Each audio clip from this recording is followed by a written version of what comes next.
Same thing.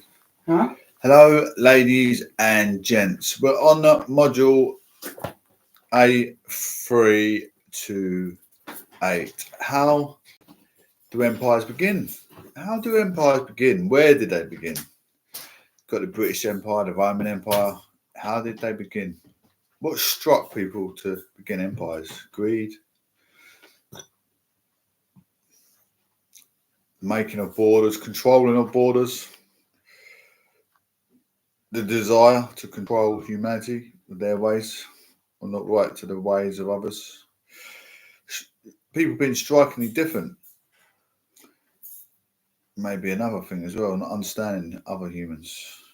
Anyway, 296.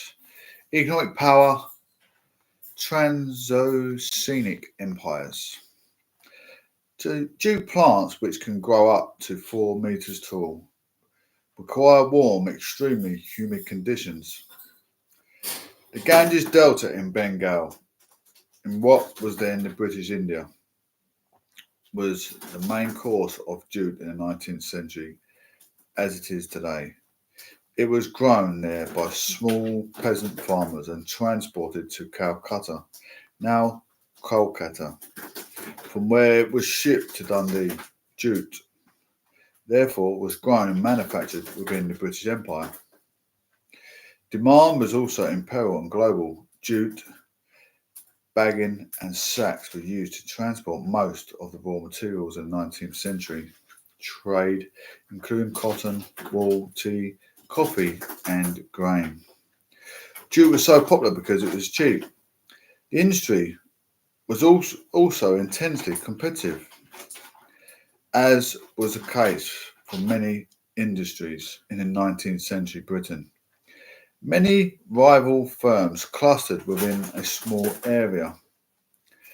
A survey from 1864 lists 61 firms in Dundee, all engaged in spinning or weaving flax and jute, from firms employing around 100 workers to the largest, such as Cox Brothers, with over 3,000 employees. Warden 1864 to 656-657. The multitude of small peasant producers in the Ganges Delta kept the price of the raw material low and meant that jute never became a plantation crop.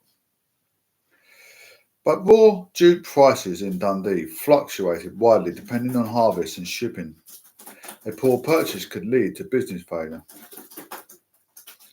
Labour costs in Dundee were also kept down. Like the Lancashire cotton industry, Dundee relied heavily on women workers, who were always paid less than men in 19th century Britain.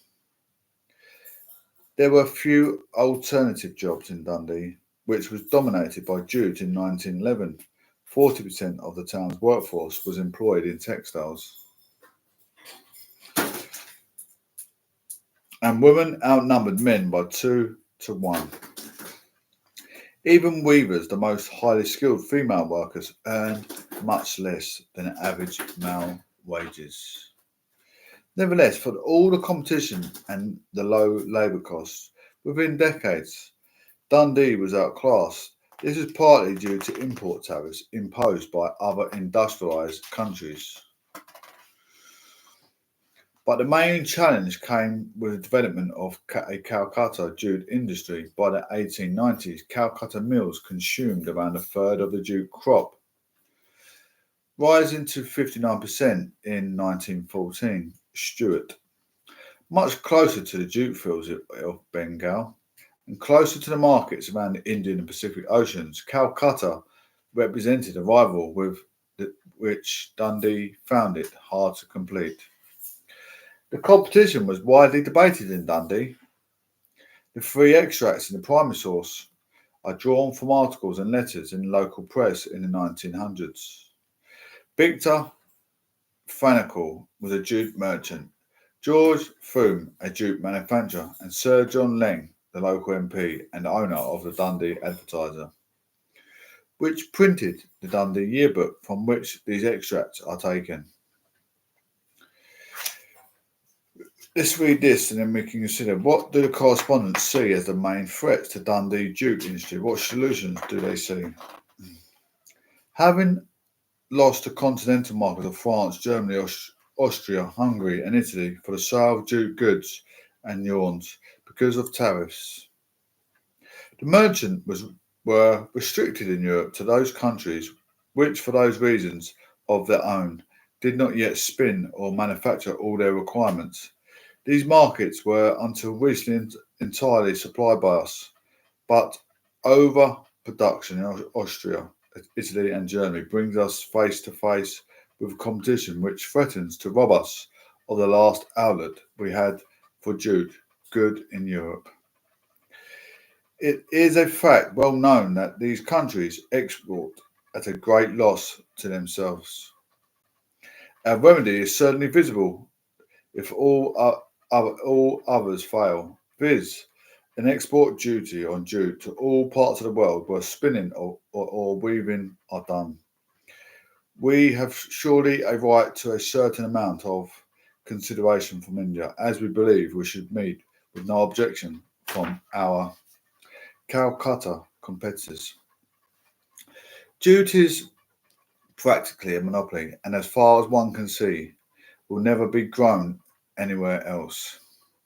India being part of our empire, it is not natural enough to expect that we should be treated by it on special terms. Your second query relates to Calcutta's competition. There is no denying that Calcutta has taken all the most important markets from us and is likely to make further inroads into the remaining ones as time goes on. I don't see that this can be prevented, and being an injury of our own country, it must continue to enjoy its full liberty.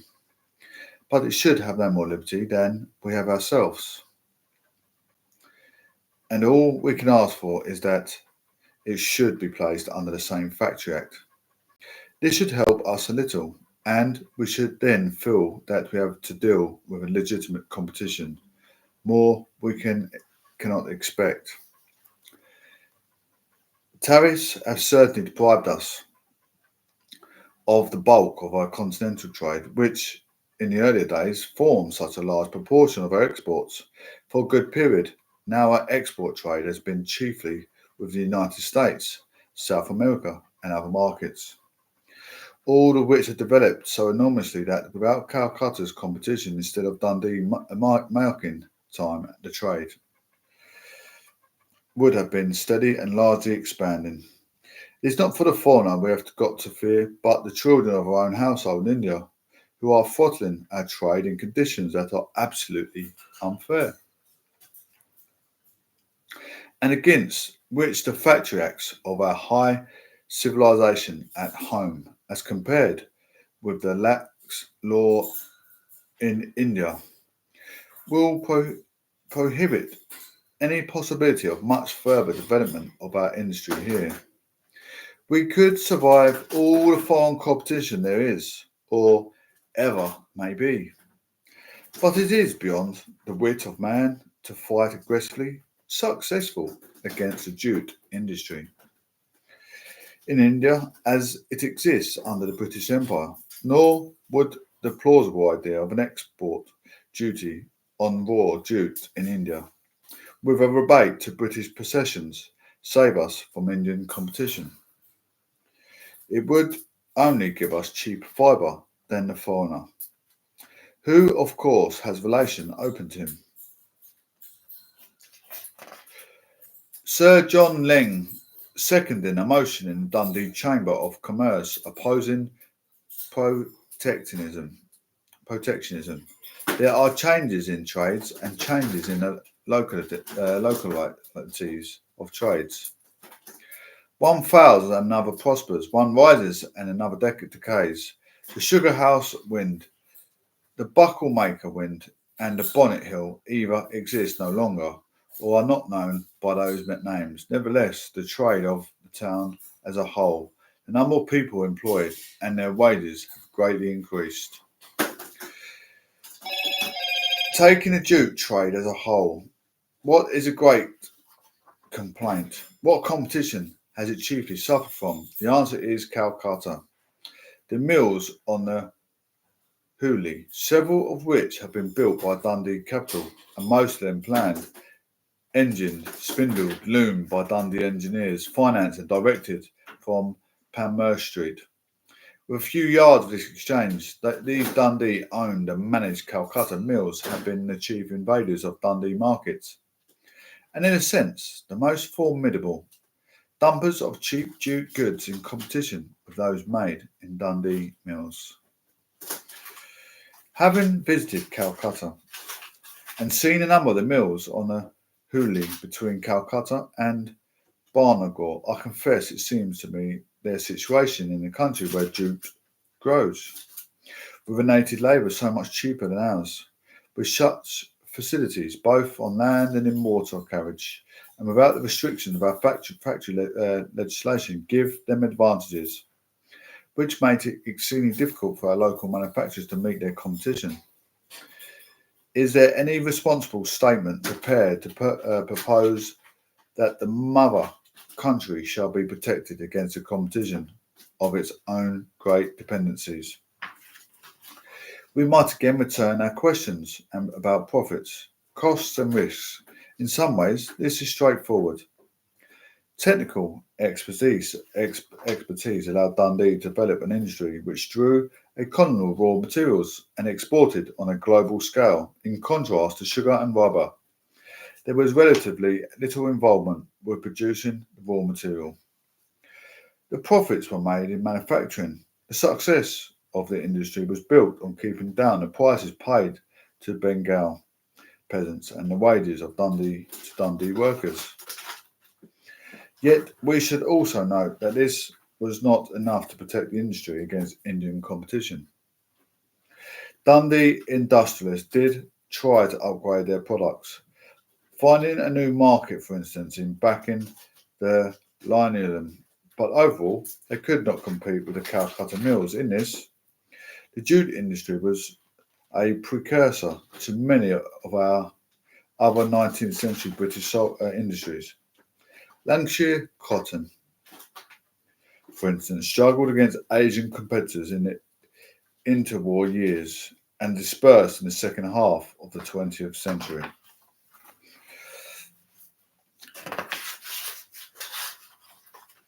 You may have noted that in the extracts in the last activity refer to Dundee's stake in the Calcutta mills.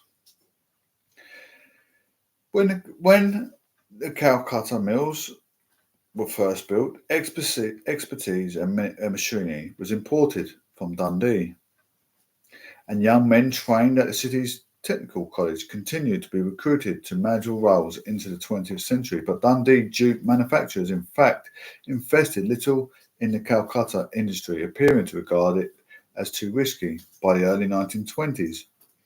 Only 6 of their 84 Calcutta mills were Dundee owned.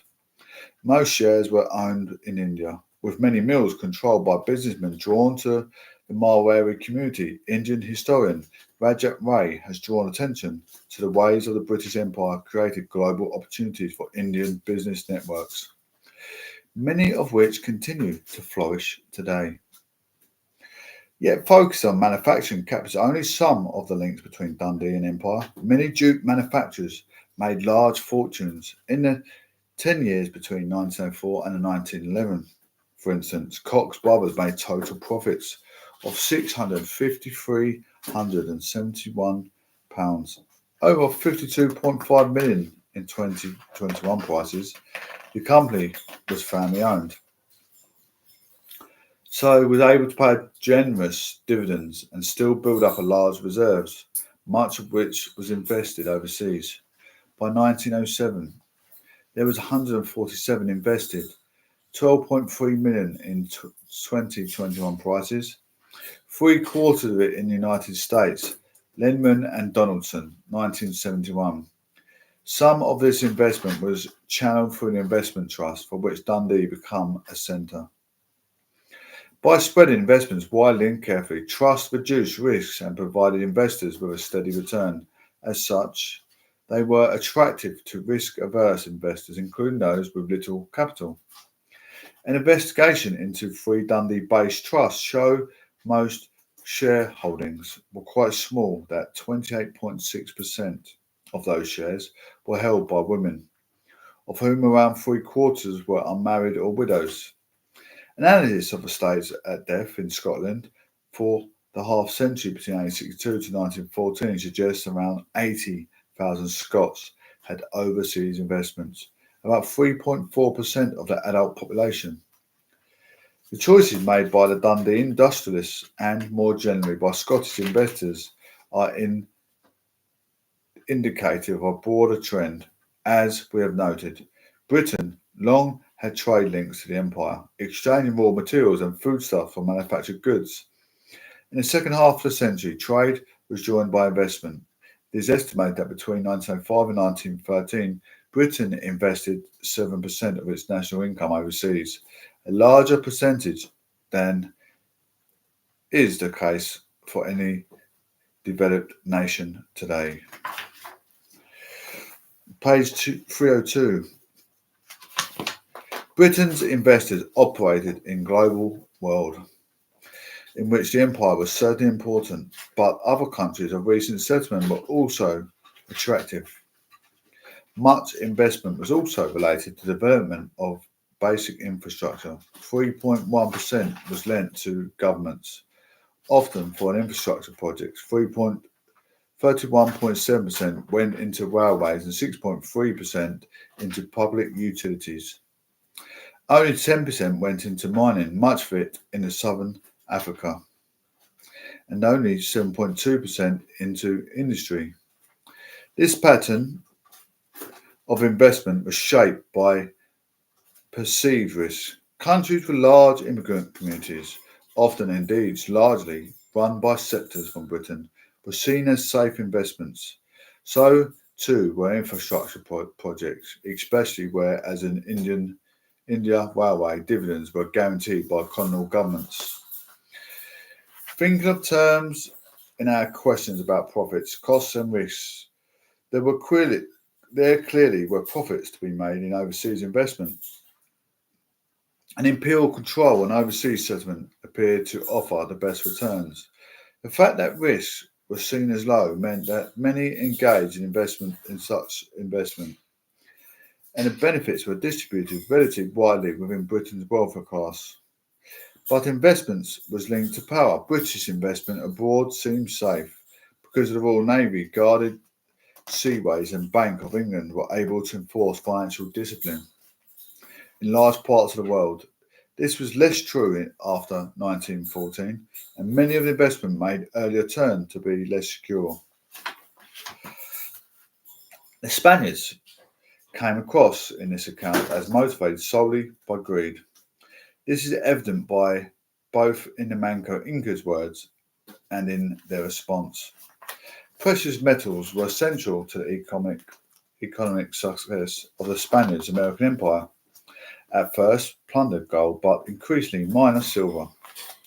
Barriers to be overcome included the difficulty of extracting the silver and finding labour. But perhaps the major barrier was distance. The immense distance and cost meant that only a compact and highly valuable product was worth exporting. In this case, the costs are both obvious and astronomical. The process for extracting silver was highly damaging both to the people doing the work and to the environment. Sugar production increased almost fivefold between 1700 and 1787. This was an enormous increase, but the British share of total exports remained fairly steady. This was because although exports from Brazil stagnated, the increase in exports from the French island was even faster than from the British ones, while new producers also emerged.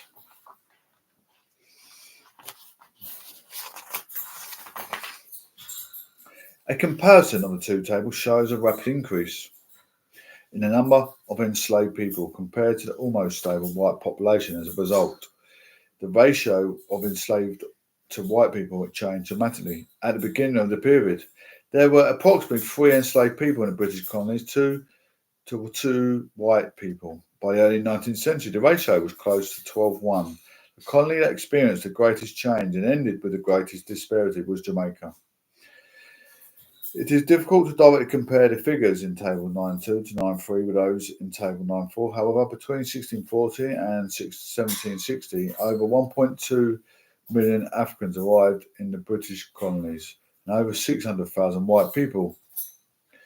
Table 9.4, of course, also includes the British colonies in North America, but even allowing for this, the numbers are even much higher than the population of the Caribbean islands in 1760. The number of the people arriving in Britain and American colonies up to 1760 greatly exceeded the number resident at that date. It is difficult to see patterns in the table, but it seems that the middle of the 18th century was a profitable period, with a decline thereafter until the rise of the 1790s. Perhaps you also noted differences between the islands. Profits were usually lower in Barbados. While the Leeward Islands enjoyed their best period in the first half of the 18th century, with Jamaica slightly later, after 1776. The new colonies in the Windward Island did best. Most intriguing is the link to war and peace. At the beginning of the period, times of peace were better, but the mid-century wars were profitable too. Yet the worst period overall was 1776 to 82, during the American War of Independence.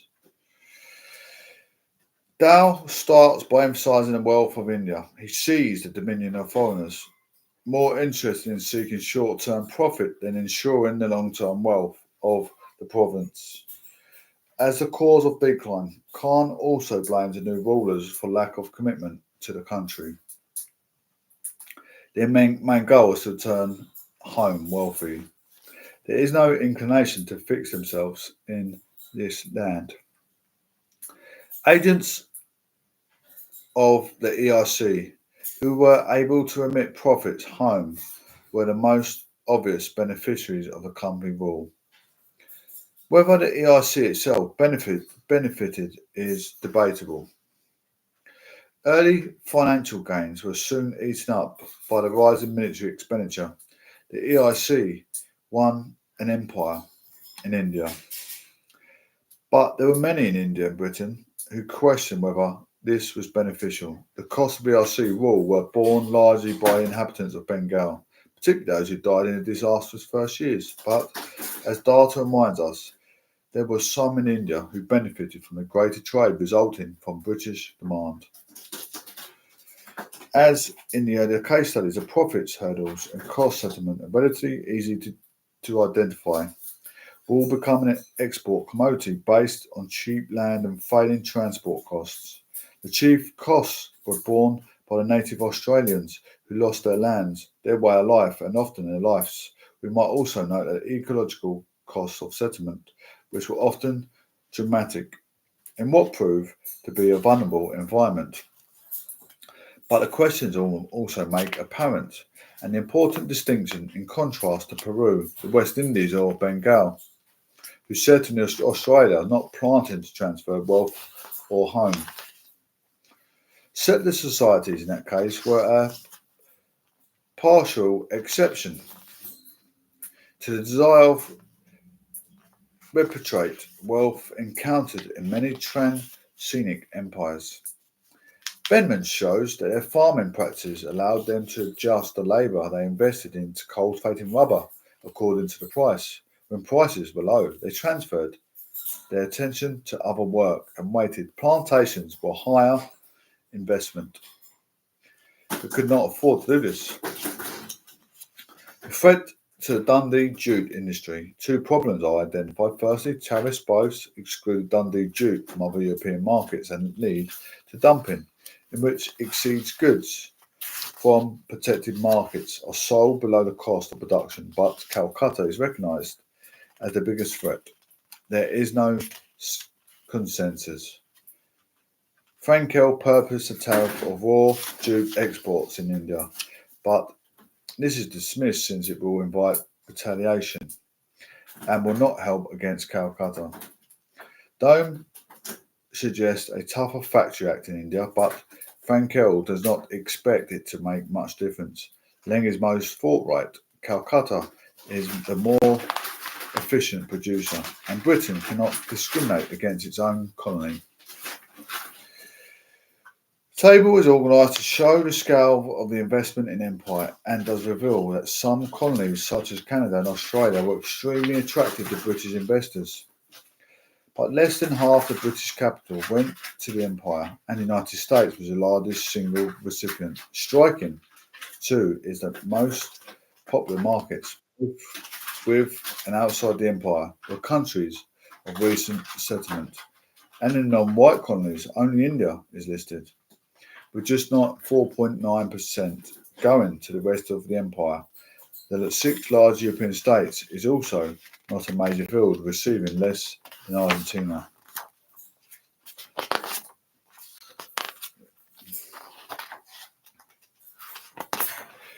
Page 213. Page 313 we're on now. Take care, one love, speak soon.